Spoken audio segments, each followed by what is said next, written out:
What's going on, guys? Welcome back to the Fitness for Life podcast. I'm your host, Jackson Lohr, and today I have with me Anthony Pluff. Anthony, thank you so much for joining me today.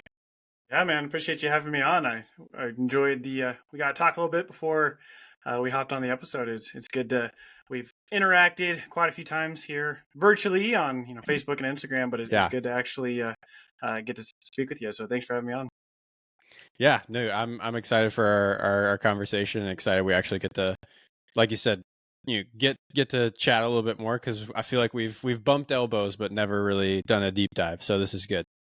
I do want to hear, something I do at the beginning of each of my episodes is, if I have a guest, hey, what is your story been in terms of how you got originally introduced to training, how that became a career for you and what that looks like for you now? Yeah.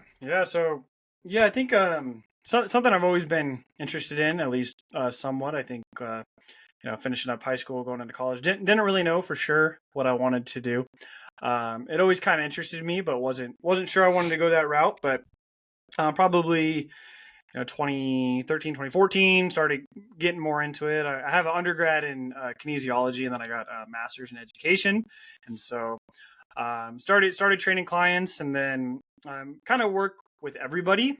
I live in a college town. I live in a military town, so people come and go pretty frequently, and so have had a which is good when you're in a kind of a service industry where people are kind of cycling through because you get to work with all sorts of different backgrounds, which is pretty cool. And so got a lot of experience there right away.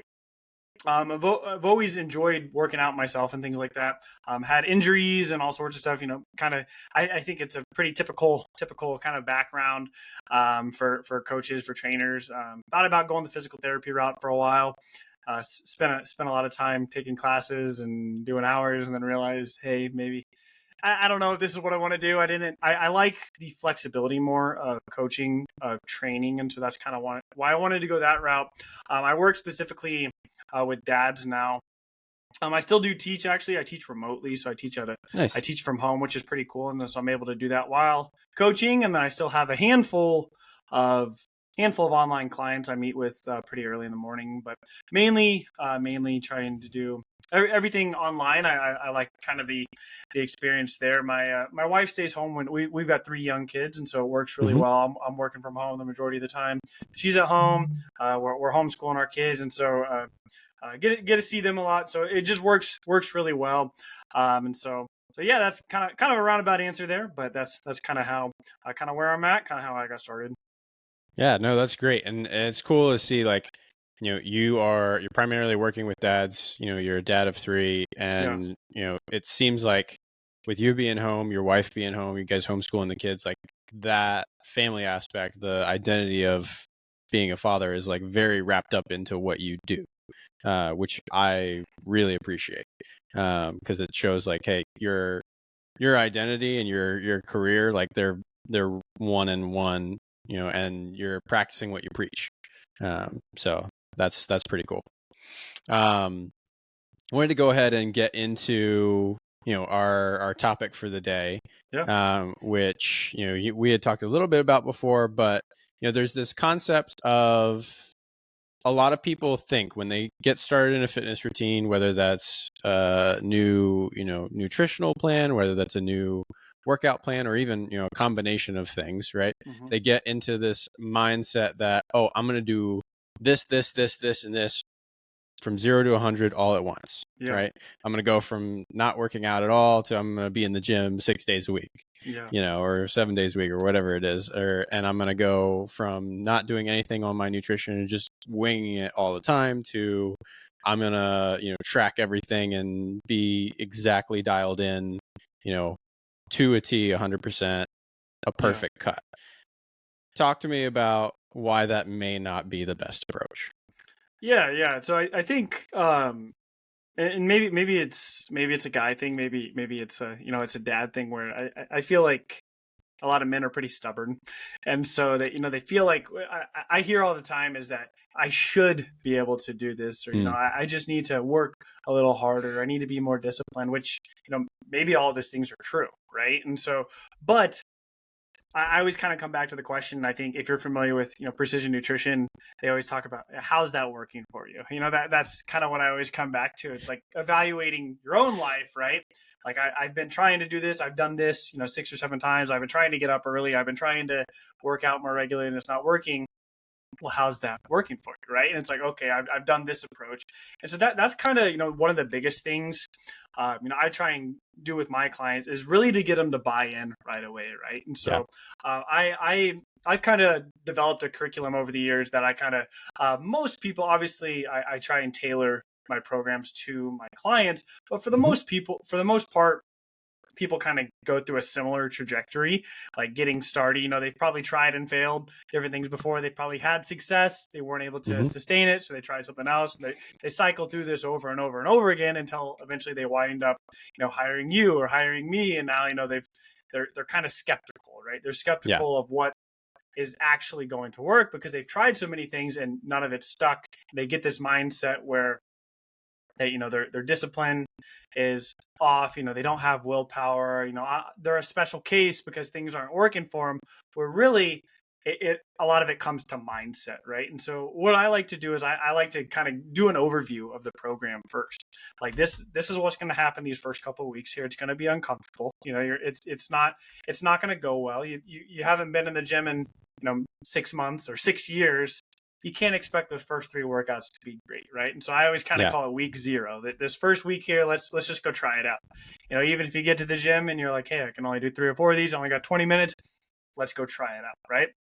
You're trying to. I used to always have people kind of give them the option: do you want to track calories? Do you not want to track calories? Now, what I kind of do is I have people just take pictures right away. And Mm. you're thinking like, well, what does a picture have to do with anything, right? But it just brings a little bit of awareness, right? It doesn't tell you how many, like I've had people send me pictures like, how many calories is this? I have no idea. Like I like you send a picture of your meal and I was like, I could guess, but I have no idea. Right.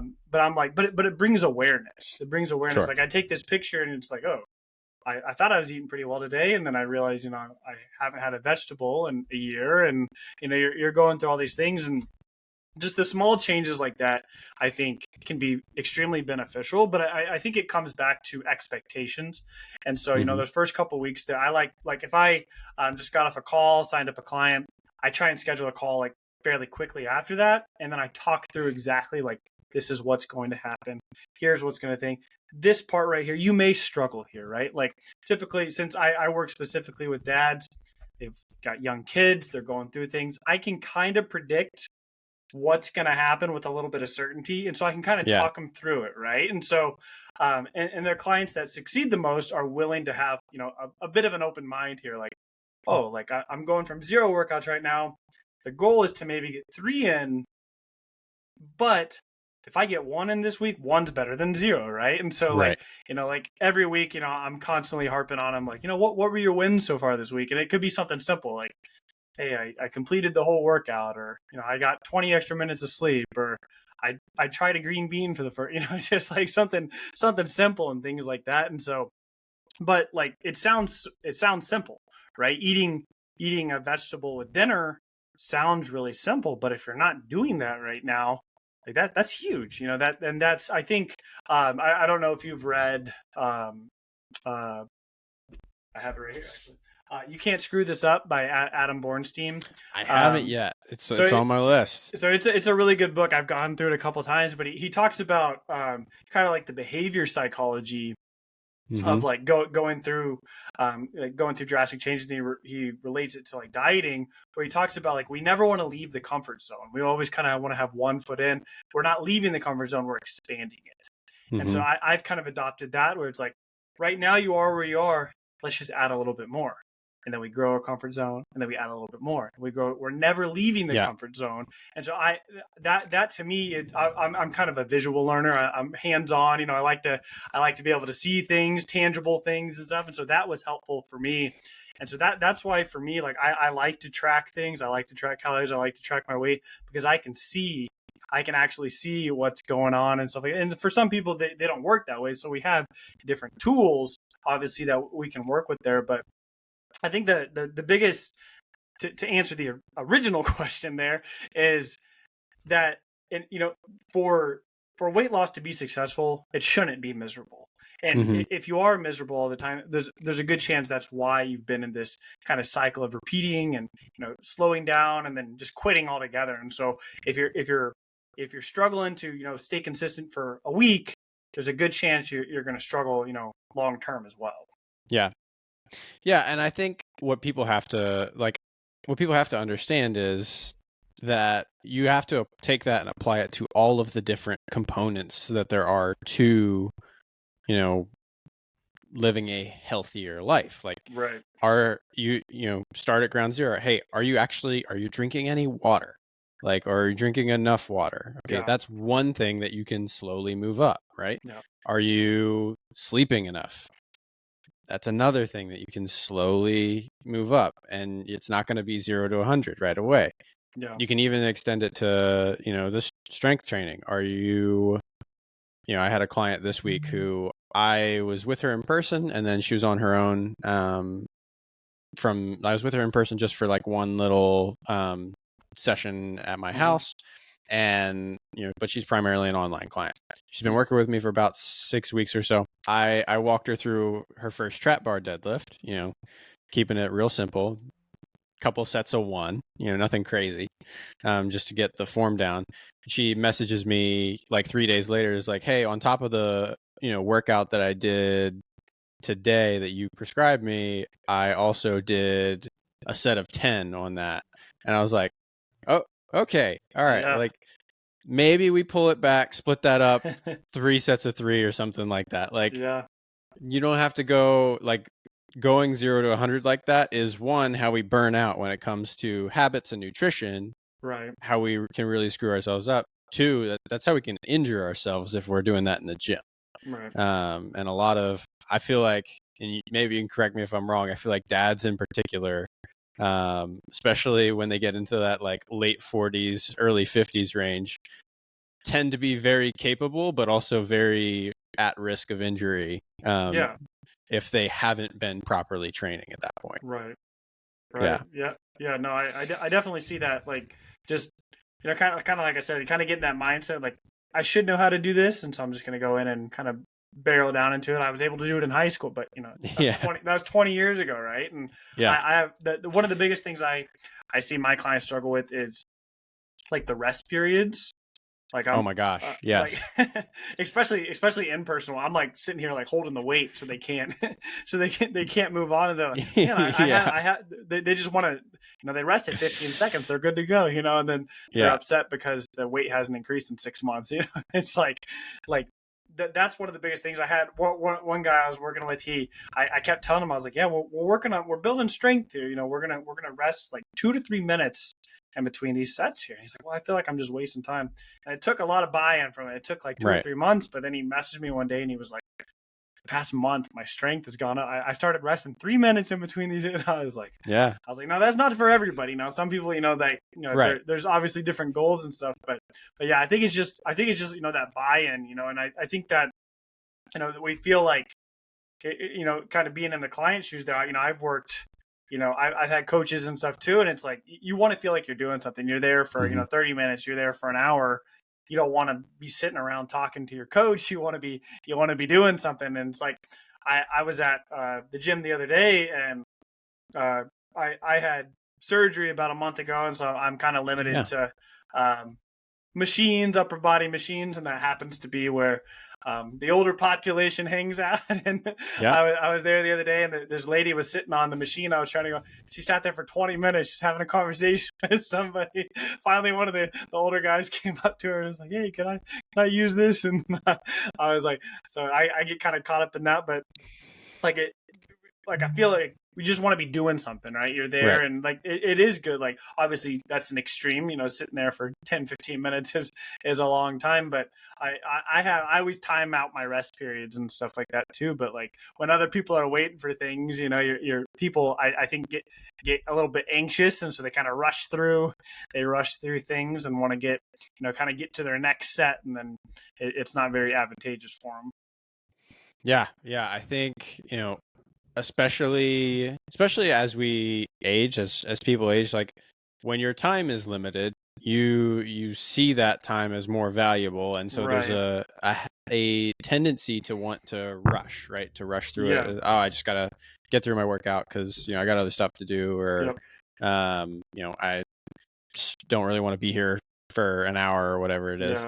Yeah. Um, and yeah, there's definitely that tendency, but I think most people benefit from taking that rest, whether it's you know unless you're really trying to work on your cardiorespiratory systems and really hit aerobics and Yeah. endurance, like outside of those things, like your rest, and even some within that, your rest is massively important and undervalued, I think. Yeah. A lot of people don't realize, and that's our job to help educate on that and make sure that Right. people recognize it. Yeah, 2 to 3, like if you're really going for strength, if you're going for power, if you're going for even muscle growth, like resting, you know 2 to 3 minutes in between each set is the gold standard when it comes Right. to if you want to be absolutely sure, set a 3-minute timer. Yeah. It'll take longer, but you'll get Yeah. more out of each workout. You can honestly, that way you can do fewer reps, fewer sets, and end up with a better workout and better Right. results because of it. Yeah. Absolutely. And I have to often, when I'm talking with my clientele, you know women in their 50s and up, they tend to be busybodies. Like there's just always something to do. Right. Um, and for them, it's like I'll program a 3-day a week workout, and they're telling me, oh, I just went ahead and doubled up. I did 6 days a week, and I'm like, Yeah. maybe let's pump the brakes on that, because you weren't exercising this way 4 weeks ago. Yeah. And it's not always it's not always a bad thing that they're doing that, but especially if they're not doing anything else with their day that's active. Yeah. But a lot of people benefit from a little bit of rest in between each day as well, Right. especially if those muscles are being worked in similar ways. So Yeah. yeah. Yeah. Um, you I think there's a couple of things when it comes to nutrition that I really want to bring up and dial in on here. When we talk about, hey, making incremental changes, and this is something that was mentioned in my last podcast that I want to draw attention to. So Yeah. Casey Young was with me last time. Hmm. Um, we talked about the concept of fiber and increasing your fiber. Yeah. When we talk about making small incremental changes and slowly getting out of your comfort zone, fiber is one of the things that is very important to make small changes, not changes all at once. And Right. there's the physiological reason for that is, one, you might end up constipated if you don't increase your water. Right. Two, you're probably going to feel pretty bloated, and that has to do with how the bacteria interacts with the fiber in your gut, causes that gas buildup.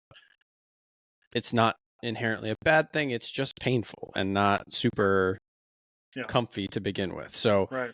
ramping those things up, on a smaller level and on a shorter term, over a longer period of time, like that's what we want to do. Is we don't want to go from 0 to 100 there.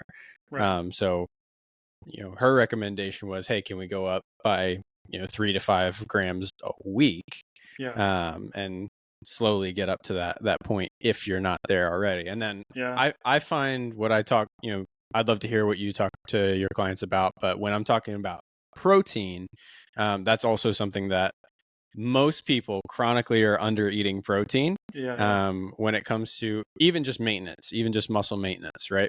The baseline that we know tends to be helpful for people is 0.6 or 0.7 grams of protein per kilogram of body fat, or excuse me, per pound of body fat, or body weight. Let me get my numbers right here. So like if you take that out, like most people are going to need about 90 to 100 as like a baseline, for the amount of protein that they're taking in, grams of protein they're taking in each day. And most people I work with are looking at like 60 to 70 when they start on a good day. And so that's something that when I'm working with clients, I always say, hey, can we, this week, the first couple weeks, it's like, hey, let's just look at what we're taking in Yeah. and see if there's ways that we can maybe get a little bit more just naturally looking at our plate. The next thing that we do is like, all right, once we feel a bit more comfortable manipulating variables, all right, Hmm. now can we just get 5 or 10 grams a week closer to where we want to be? So I'd love to hear kind of what you do with your clients, if there's anything different than that, or yeah. Yeah. So one of the first things I do when I start working with somebody is I set their calorie and their protein target like right off the Yeah. bat. And I make it clear to them like this is not where you need to be today. This is where we want it, right? So we're kind of Right. comparing it there, and so it's not that. And I think that's where a lot of the coaching comes in too.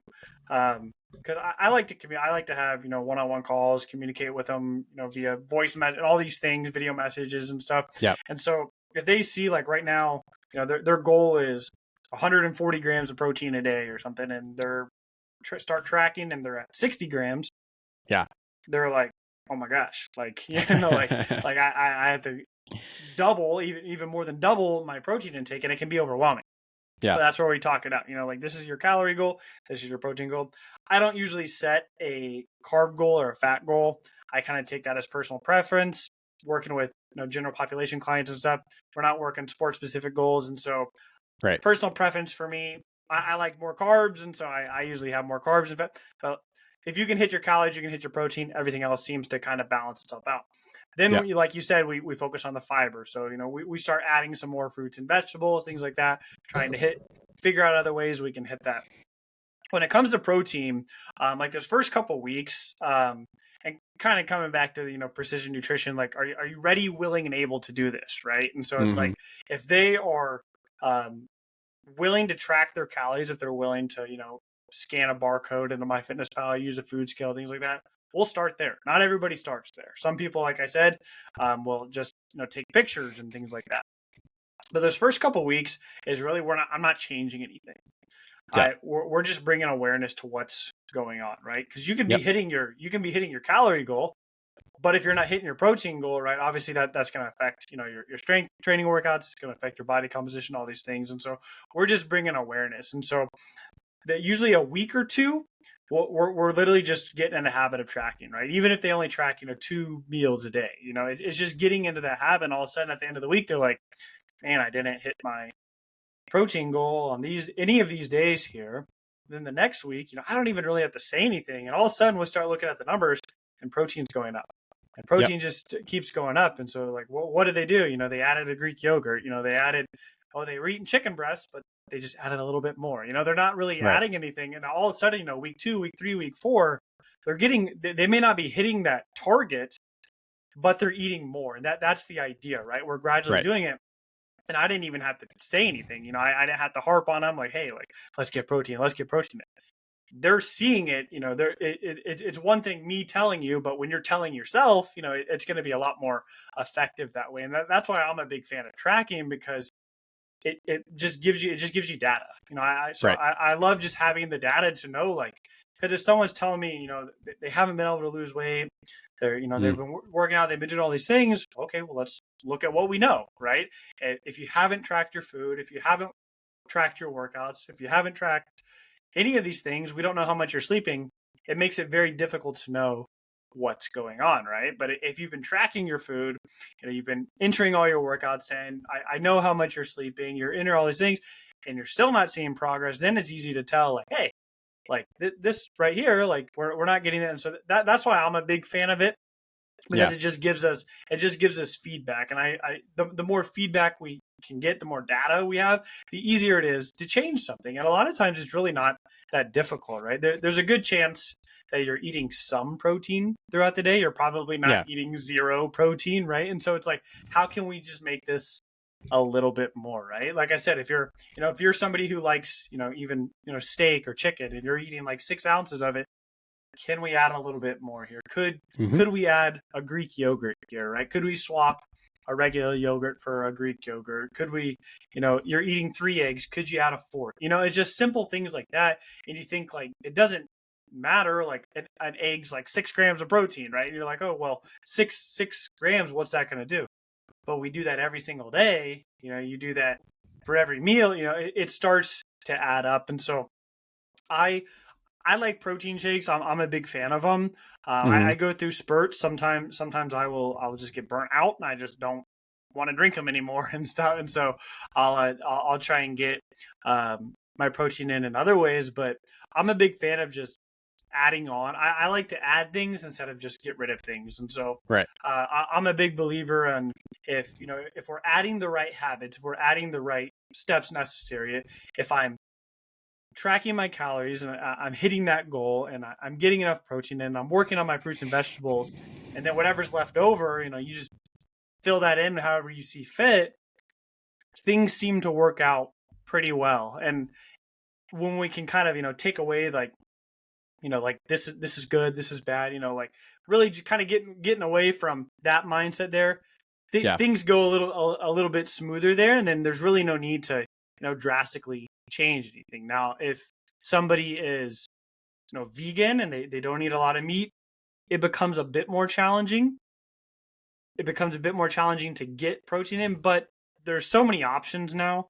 Like there are so many, like meal replacement shakes, and Yeah. like even like I like to eat extreme wellness uh, tortillas. They've got a bunch of protein in them. They've got like Nice. 18 grams of fiber in like one tortilla, which is pretty crazy. That's a lot. Yeah. That's a lot of fiber. Yeah, and so it's like, things like that. There's so many options. They make protein. I'm not a big fan of like protein ice cream, protein cookies, things like that. I just if I want a cookie, I'm gonna eat a cookie. I don't want a half Yeah. enjoyable cookie, just because it had a little bit more protein. And so like, but some people do. Some people like, Yeah. the Quest nutrition and things like that. So there's tons of options. They even have like protein pizza and all that stuff. And so like there's lots of ways to get protein in. But if you just kind of, if you're aware of what you're eating and you just add a little bit more, a lot of times it'll end up working itself out. Yeah. Absolutely. Yeah, Anthony, that was great stuff. Do you feel like there's anything based on the topic that we've chosen, kind of what we've worked around a little bit here? Do you feel like there's anything you would add that we haven't yet said to help people out there? Yeah, I think the biggest thing, it's kind of like what we talked about, is just, figuring out Mm, where you are, and then even just, figure out where you want to be, but understand it's going to take time, right? It's going to take time. It's going to be a process. I always kind of relate it to like school. Like yeah. you want to be, you're going to school, maybe you want to be a doctor, maybe you want to be a teacher. If they threw you into being a teacher day one, you would have no skills. You would have no Yeah. tools. You would burn out. You would crash and burn. It'd be miserable. You're going to be a teacher. You take 4 years of classes. You get into the classroom. You student teach. You finally get a job. You ease Yeah. your way in. It's the same thing with weightlifting. It's the same thing with diet and nutrition and stuff. You're slowly acquiring tools. You're Yeah. you're you're getting better. You're getting more comfortable, and once you're comfortable, you add a little bit more till eventually, you have all these skills, and then you never stop learning. Like you keep building off of it. It's just always evolving. Like your food preferences are probably going to change. Your workout preferences are probably going to change, and it's just always evolving. There's never really an end point there. Yeah. No, I think that's a great way to end things, and just I have this rule of progress and understanding, like progress over time. It's not perfect. It's not perfectly applicable to everyone. But it seems the general rule seems to work pretty well. So like if you have a problem that you're coming to a coach for, or that you are really trying to focus on when it comes to your health, when it comes to your Mhm. fitness, um, my rule is like, if that problem took you, let's say it took you decades to acquire that problem, Mhm. especially if that's like something that's chronic pain, it's probably going to then take you years to get out of it. And it's basically, Yeah. I just call it the 1 degree rule, right? So from decades to years, if it was a year, several years that it took you to develop that problem, it's probably going to take you at least several months, as Yeah. many as it took to get there. And then Right. the same thing going down, all the way to weeks and days. Yeah. Um, I, for the most part, if your problem, most people have most people that I work with have problems that have developed over decades. And so, Yeah. can we solve it in shorter than years? Sometimes we can make a lot of progress. Yeah. But the people that I end up being able to serve the best are those who are ready to dig their heels in for, over the long haul and recognize that, like, okay, no, this is not a problem I want to deal with again. So this is something I want to make sure I'm putting in the work day after day, Yeah. and adopting, like we said, slowly over time, adopting into their lifestyle. Yeah. So, Anthony, that was, a phenomenal talk. Real quick, we're coming up right on the time I want to be at. Yeah. Where can people find you if they're looking to hear from you? Yeah, man. It's probably the easiest place. If you're on Facebook, my name Anthony Pluff. Not a lot of Pluffs out there, so you'll probably be able to find me. My Instagram handle is just my name, so A Pluff, my last name there, then training, and then I also have my own podcast, the Fatherhood Fitness podcast. So those are probably That's right. the three main places there. Very good. Good deal. Anthony, thanks for coming on today. I really appreciate your time.